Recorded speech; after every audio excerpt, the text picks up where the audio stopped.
Have you ever loved a place that pretty much no one else seemed to get?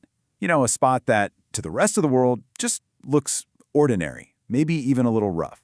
Well, today we're going to dive into Patrick Kavanagh's incredible poem, Shancoduff. It's all about finding this amazing, extraordinary beauty and pride in a place that others would just write off. Let's get into it.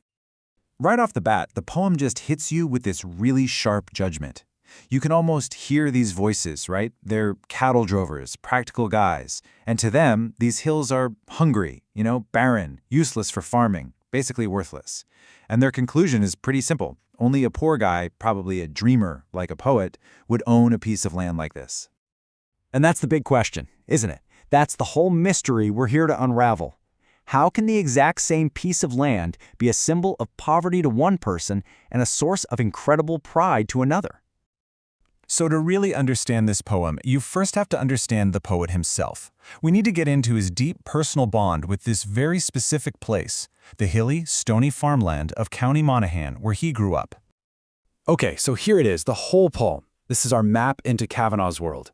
Let's start breaking down how he uses language to turn this, poor patch of farmland into something that feels truly majestic. Shancoduff. That was the name of a townland where Kavanagh's family had their small farm.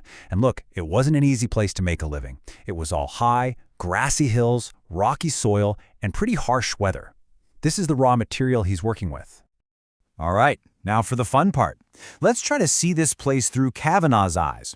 We're going to look at the specific tools he uses in his poetic toolbox, the words, the images that let him see what those drovers just couldn't. The first word, did you catch it? My. He says it over and over in the poem. This isn't just any landscape. These are his hills. It's such a powerful claim of ownership, a connection that goes way deeper than any property deed. So one of his go-to moves is something called personification. He's not just describing the hills, he's actually bringing them to life, giving them a personality, almost like they're old friends. So what does that look like? Well, for one, he calls his hills happy. And then he compares them to Lot's wife from the Bible, the woman who looked back and got turned into a pillar of salt. His hills, he says, they're not like that. They're steadfast. They eternally look north. They're constant and loyal. He sees them as living companions. This line, this is one of my favorites. In a place everyone else sees as poor, Kavanagh finds actual treasure. He says the hills hoard it, like they're hiding away gold. But what exactly are these bright shillings? And this is where it gets so clever. It's a metaphor. The bright shillings are just little patches of snow left over from winter, glistening like silver coins in the March sun. So where the drovers see worthless land, the poet sees this secret natural treasure. It's a totally different kind of wealth. And then he makes his boldest claim yet. He takes his small, local Irish hills and puts them on the same level as the majestic, world-famous Alps. You see what he's doing here? This is just brilliant. He's not saying his hills are like the Alps, he's saying they are his Alps. And the tough job of hauling hay for his animals up a steep hill? In his mind, that's just as heroic as climbing the Matterhorn. He's finding something epic in his everyday, ordinary life. But just as we're up there in the Alps with Kavanagh, the poem brings us crashing right back down to earth, with that harsh, practical view of the outside world. This lays out the conflict perfectly. On one side, you have the poet's vision, his Alps, his happy hills, his hidden treasure. And on the other, you have the drover's cold, hard assessment, hungry hills, a place forsaken by nature, owned by a poor man.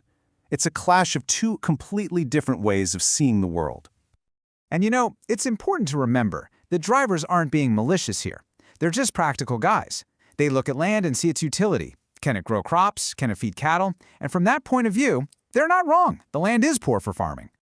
So this clash of perspectives leads us right to the poem's amazing and kind of ambiguous ending.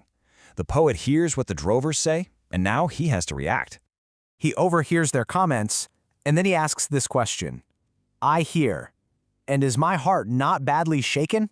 It's the very last line, and it just hangs there. What are we supposed to make of that?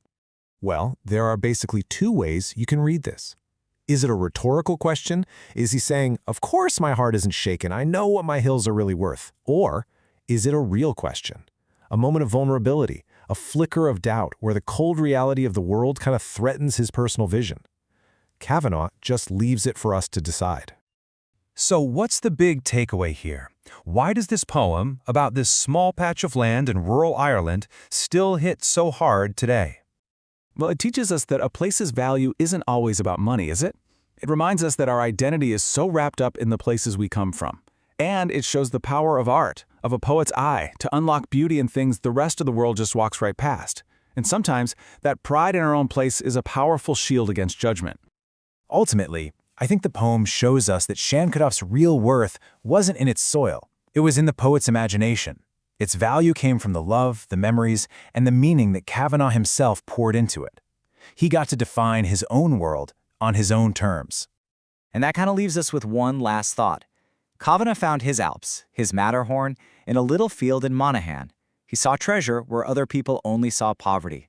So the question for all of us is, what's your Shancoduff?